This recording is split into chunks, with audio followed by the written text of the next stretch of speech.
So we just wanted to talk a little bit about what the racing is all about. I think it's this button, right? But, there we go. Obviously, things have changed a little bit, and you know, we're still waiting for the start of race 1. You know, get lots of questions about that, and certainly most of them should be directed to the race committee. But the fact is, we didn't have any wind on day 1, and we had pretty tough conditions on day 2. So, as has happened in many other America's Cups over history, we're waiting. Everybody's got to be a little bit patient. I know you all want to go see the Olympics soon, and so do we, but we got to get some reasonable conditions. Hopefully tomorrow will be better. Obviously, we keep leapfrogging days because the deed has specified that, and so we have 1 day on, 1 day off, until we get 2 or 3 races in, and we get 2 winners. Somebody wins 2 races. You know the race course, I'm sure, but we can talk a little bit more about this. For races 1 and 3, it's a 20-mile leg, and you really have to put that into perspective. The race committee is trying really hard to keep the marks offshore far enough that we don't have the influence of the shore on the race course. So, for instance, the other day when the wind was blowing out of the west and we had to go out to the starting area, they wanted to have about a 5-mile separation between the coast and the first mark, and that meant 25 miles out to the starting area. 25 miles is a lot farther offshore than most of us tend to go on our daily trips, you know, and in our own boats. It's out there, and the conditions, you know, 20 miles apart from the starting line to the windward mark can vary substantially, especially in this region of Europe and in this time of year. So it's a challenging situation for the race committee, but that's what we have from the deed of gift match. The starting line is a normal starting line like you've seen before, except longer because the boats go so much faster.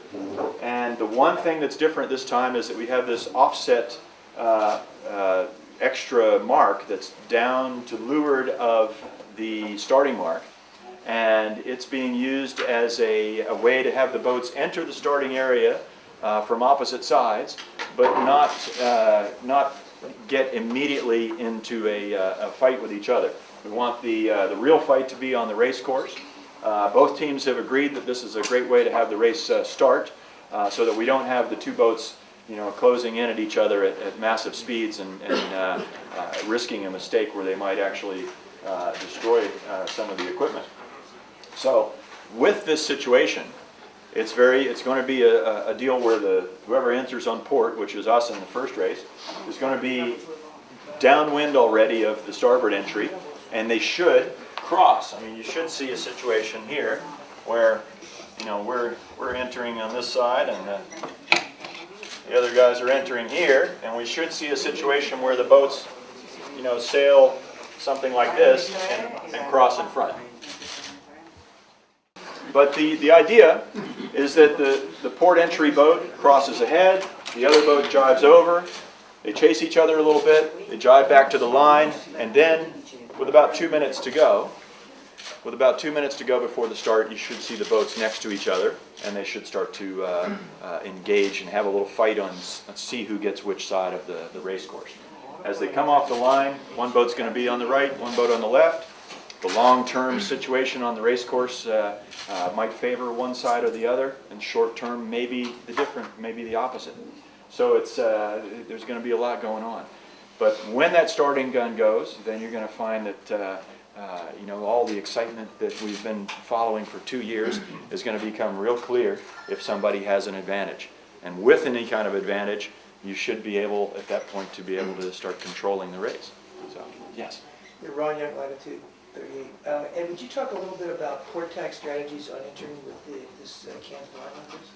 Well, there's not a lot of strategy because you're going to cross the other guy, so you don't have to do any initial, you know, tactical situations. You just have to get on over here, and everybody wants to play the game from the right-hand side of the line, and it's a question whether you want to start right or left of your opponent. So what you're going to see is a crossing. I'll get the pens. If you just draw the line in a smaller perspective, that's a little more gutsy.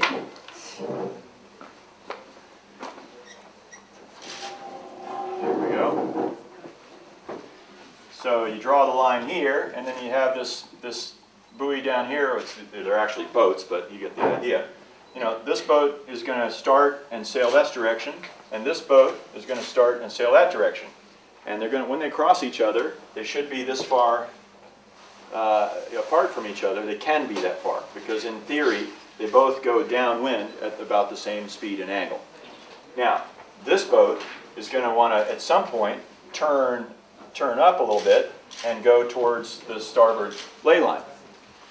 This boat needs to decide if they're going to come down here and follow them, if they're going to come part way and shadow them that way, or if they're going to jibe right away. So they've got several options of when they might turn and go that direction.